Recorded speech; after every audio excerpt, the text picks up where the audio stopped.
pero nuevamente lo que vemos ahí es cómo un presidente pervirtió la función presidencial para construir este tipo de maquinarias de poder organizadas contrarias al derecho para cometer delitos de corrupción, generar impunidad, etcétera, ¿no? Muy buenos días, Nicolás. Gusto de saludarte. A tus órdenes. Ha sorprendido la noticia de que este famoso español, este señor Hernández Fernández, que era una especie de, no sé, de asesor o de operador de inteligencia en la sombra o qué, del gobierno de Pedro Castillo, ha salido en libertad porque supuestamente se ha convertido en un colaborador de la justicia. ¿Cuál es tu opinión sobre esto? Mira, Nicolás, creo que van saliendo los escenarios que Pedro Castillo construyó paralelamente al Estado de Derecho. Y uno de ellos fue la construcción de una red que significa que consiste en un aparato de poder organizado contrario al derecho, como se dice en este tipo ante este tipo de situaciones. Es decir, una red clandestina, una organización criminal cuyo fin principal, entiendo, era garantizar la impunidad de los delitos que Castillo y sus secuaces cometieron mientras Castillo estuvo en el poder. Entonces, en la parte correspondiente al control, a la garantía de la impunidad, me parece que aparece este personaje conocido como el Español.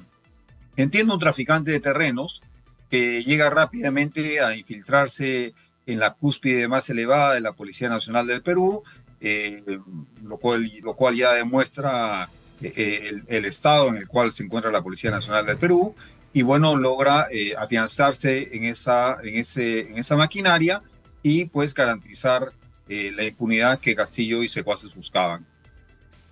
Ahora, el tema es que yo he estado revisando parte del material con respecto al papel de este español, y lo que es impresionante es el manejo de diversas instituciones de la policía y de una especie de red sistémica de corrupción, ¿no es cierto? Que no importaba quién fuera el comandante general, se supone que habían fondos que estaban destinados para él, ¿no?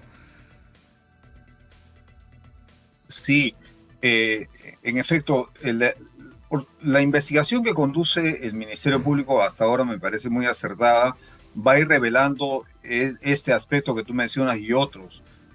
Sin embargo, la ciudadanía, como nosotros, en este caso yo, un ciudadano, no puede estar de brazos cruzados y en actitud pasiva frente a lo que vemos. Es decir, lo que vemos son instituciones absolutamente vulnerables a la posibilidad que una persona como el famoso Español logre infiltrarse y logre desviar del cumplimiento de sus funciones a la alta jerarquía policial. Y por supuesto en esto han aportado muchísimo también los medios de prensa. Es curioso porque la información no sale del Ministerio Público originalmente, sino sale de investigaciones periodísticas independientes, lo cual demuestra también el nivel de problemas en el cual está el Ministerio Público. O sea, el Ministerio Público reacciona ante una información que presentan medios de prensa de manera escrupulosa y seria. En fin, hay una serie de temas ahí, ¿verdad? Claro, ahora, el tema es que hay que escarbar hasta dónde ha llegado esto. O sea, por ejemplo, yo he llamado la atención y me ha sorprendido que no haya habido una reacción de otros medios de comunicación, que la policía en Lima, por ejemplo, ha adquirido por la vía del sistema de renting más de 1.000 vehículos. Pero la Contraloría observó el proceso y dijo que era completamente irregular, que quienes habían convocado al proceso no estaban acreditados, que habían modificado las bases en medio del proceso, que los postores, que eran 3, no cumplían ninguno de los 3 con los requisitos. O sea, lo lógico era anular esa licitación. Y en vez de anularla, se la quitan al primero, se la dan a los que llegan segundos, porque eran camionetas, y al final, pese a las objeciones, incluso entiendo de los mandos de la policía, la región Lima termina realizando el contrato. Y Antonio, la diferencia de precio es de 37 millones de soles. Es decir, lo que iba a ser un servicio prestado a la policía por, no sé, 300 millones de soles o 200 millones de soles, se convierte en 237. O sea, hay alguien que está llevándose 37 millones de soles de sobreutilidad. Entonces uno tiene derecho a presumir o a suponer que parte de esos 37 millones de soles se están yendo en comisiones ilegales, ¿no? Y por estamos supuesto, pura hablando de algo corrupción. que acaba de ocurrir. Yo le preguntaría al español si sabe algo de eso, ¿no?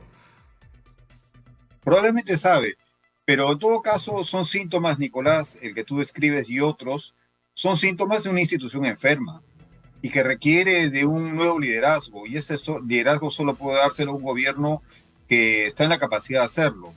Eh, Tenemos, por ejemplo, a quien sustituye al Al señor este que comandante. ha sido destituido. Es un señor famoso, Exitosa. pues es un represor que por dar interpretaciones insólitas a la represión.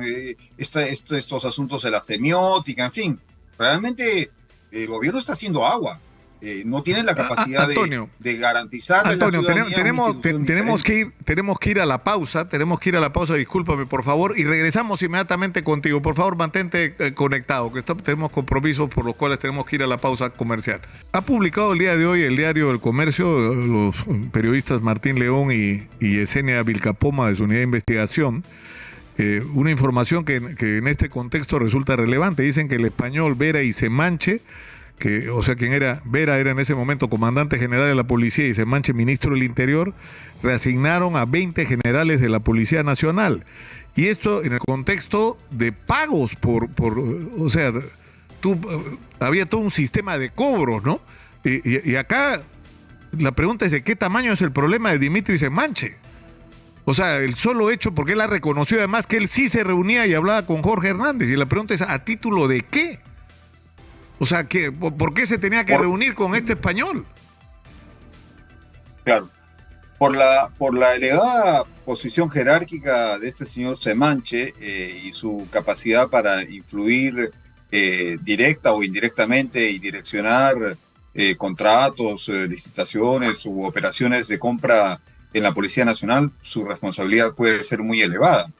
Pero nuevamente lo que vemos allí es, frente a nosotros, es a la actuación no de una manzana podrida, no de un individuo o tres individuos que por ahí se les ocurre oportunistamente cometer delitos, sino a una red muy bien organizada, muy bien estructurada, con planes, por supuesto, claros, siendo el principal el de robar el dinero del Estado. Ahora, ciertamente, en la gran red criminal que lideró y construyó y organizó Pedro Castillo, pueden haber perfectamente subredes criminales relativamente autónomas. Esto lo vimos, por ejemplo, cuando estuvimos en la Comisión Internacional contra la Impunidad de Guatemala, donde en la gran red criminal del entonces presidente Portillo habían mini redes criminales, una de ellas que era liderada por el ex fiscal general de Guatemala. De tal manera que esto será materia de investigación del Ministerio Público, pero nuevamente lo que vemos allí es cómo un presidente pervirtió la función presidencial para construir este tipo de maquinarias de poder organizadas contrarias al derecho para cometer delitos de corrupción, generar impunidad, etcétera, ¿no? Claro, ahora la interrogante, Antonio, es, por lo que tú mismo estás definiendo, es decir, hay redes de corrupción en el Perú, donde tenemos un fenómeno muy complejo con lo de la corrupción, que están más allá de la política, por así decirlo. O sea, que cambian los presidentes, cambian los ministros, y estos se convierten como en los grandes beneficiarios de redes de corrupción que estaban ahí antes y que cuando se vaya quien haya entrado en el gobierno van a estar ahí después. Es decir, que se enganchan con quien tenga el poder de decisión y continúan en estas especies de islas de organizaciones de corrupción, ¿no? Y aparentemente en todo el aparato del Estado. Sí, esta observación contenida en tu pregunta, Nicolás, me parece de la mayor importancia, porque revela el grado en el cual el crimen organizado ha penetrado el tejido social peruano y en particular las estructuras del Estado. Entonces, son redes no solo políticas, sino económicas, que están allí incluso endosándose unas a otras las estructuras ya conseguidas para a partir de ellas capturar al siguiente gobernante. Y por eso es tan importante que también pensemos en lo que es el propio régimen político, quienes deberían ser los líderes que garanticen la integridad de una nación. Porque por lo que vemos hasta ahora, donde ponemos el dedo sale de la pus, como se dice, ¿verdad? Por supuesto. Ahora, yo creo que esto además nos lleva a, ¿no es cierto?, reflexionar sobre por qué estamos como estamos, ¿no es cierto? Hay un gran debate nacional, Antonio, sobre que la Constitución del 93 tiene la culpa de todo. Y yo soy convencido de que la Constitución del 93 fue muy mala, fue hecha además en pésimas condiciones de convocatoria, incluso el procedimiento del referéndum fue todo muy oscuro, muy raro, ganó con el 30% no votaron, 30% votó en contra, la cantidad de votos nulos, hubo cosas muy raras, se anularon votos en circunscripciones donde había ganado el no del referéndum, ¿no? Todo fue muy raro, pero en fin. Pero yo no creo, sinceramente, Antonio, que el Perú está como está, porque la Constitución del 93 está mal escrita y mal hecha, sino porque tenemos un aparato del Estado ineficiente y corrupto a niveles extremos. Extremos. Es decir, las cosas que se han dejado de hacer por corrupción, que se han empezado y se han dejado abandonadas, o esto que estamos viendo en el caso de la policía. O sea, una institución tan necesitada de recursos y ahora vemos cómo se han estado manejando estos recursos y estas decisiones. Sí, eso es verdad, Nicolás. Hay un problema estructural, hay un daño muy grande que hace la corrupción a nuestro país. Ese daño raramente ha sido medido. En ese sentido hay que destacar este anexo contenido en el libro de Alfonso Quirós sobre el daño de la corrupción durante el régimen fujimorista, pero también hay que destacar el trabajo de la Contraloría General de la República, del actual Contralor, de un informe sobre los daños de la corrupción a partir de determinados gobiernos regionales. Pero esto también lo vemos, Nicolás, más allá del tema de la policía, en lo que difundiste en la pausa, mientras veíamos la pausa de tu programa. Estos problemas de desastres naturales son en última instancia de alguna manera contenibles, prevenibles. Con esto han estado lidiando los incas y sin embargo en la etapa republicana somos los más desastrosos en gerenciar ese tipo de problemas y una de las causas es la corrupción. Ahora, una constitución juega en efecto un papel más modesto, no juega un papel determinante, sobre todo en países donde las sociedades no tienen respeto a la ley por diferentes razones. En primer lugar, porque son sociedades fracturadas en sus creaciones, de tal manera que tiene un papel más modesto, pero sin embargo tiene un papel importante.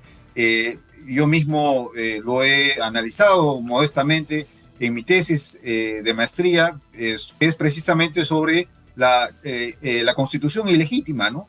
La ilegitimidad de una constitución como justificación de su reforma integral. Pero en fin, la constitución no construye las realidades, las realidades las construimos las sociedades en la medida en que tengamos valores democráticos bien asentados. Y el problema nuestro en el Perú es que esos valores democráticos jamás han sido propios, han sido impuestos. Entonces ahí hay un problema muy grave con las conductas autoritarias, el abuso de poder, etcétera, ¿no? Que no tiene que ver necesariamente con la arquitectura constitucional. Ahora, una pregunta final, Antonio, que tiene que ver con el tema de la colaboración eficaz, es decir, el extraordinario valor que puede tener el tema de la colaboración eficaz. Eso se vio en la lucha contra el terrorismo, ¿no? El extraordinario valor que tuvo la ley del arrepentimiento, ¿no? Pero el problema es que no puede ser un instrumento por la impunidad, ¿no es cierto? O sea, tú tendrías que dar, para tener beneficios que signifique que no vas a ir a la cárcel, la calidad de información, por un lado, y por el otro lado, la capacidad de recuperar recursos que el Estado ha perdido por culpa de la red de corrupción de la que esta persona que colabora ha sido parte, deberían ser determinantes, ¿no? Porque por ratos da la sensación de que ya yo cometo cualquier delito, me acojo a la colaboración eficaz y me voy para mi casa. Y no debería ser así, ¿no? Es correcta tu aserción, Nicolás. Agregaría además que es compromiso del colaborador contribuir a que el delito no se siga cometiendo. Por supuesto, es un compromiso obvio el que él mismo no siga participando, ella no sigan participando en el delito. Y en verdad, el instrumento de la colaboración eficaz debe ser usado tal cual lo has escrito en tu pregunta.